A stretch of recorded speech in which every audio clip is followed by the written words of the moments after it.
Now, a former Lexington pastor is accused of sex crimes against a minor. Zachary King made his first court appearance just hours ago. As WKYT Samantha Valentino shows us, the alleged sexual relationship went on for a year and a half.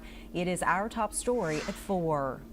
The Attorney General's office says its investigation led to the arrest of Zachary King. King was arrested Monday afternoon, but WKYT crews captured a police presence in the area of his home Friday evening. He's facing charges of rape, sodomy, and procuring a minor by electronic means. He pled not guilty to those charges in a Lexington courtroom Tuesday. His bond was set at $250,000. King's attorney says he was in Nebraska with his family when he learned about the allegations against him. His dad drove him back to Kentucky. When somebody that has no record drives 700 miles with his dad, retains counsel, turns himself in, subjects himself to more questioning, there's no reason whatsoever to think he's a flight risk. The Attorney General's office asked to have King give up his passport, be under electronic monitoring, have no contact with the victim or anyone else associated with the church if released on bond, arguing he frequently travels out of the country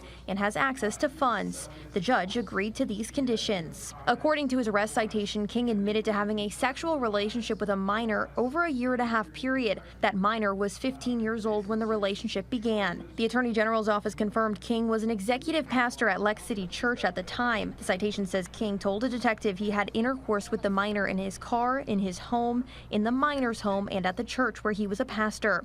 King resigned from his position, quote, after being confronted by church staff in relation to allegations of an inappropriate relationship with the minor in this investigation. His arrest citation reads. In Lexington, Samantha Valentino, WKYT.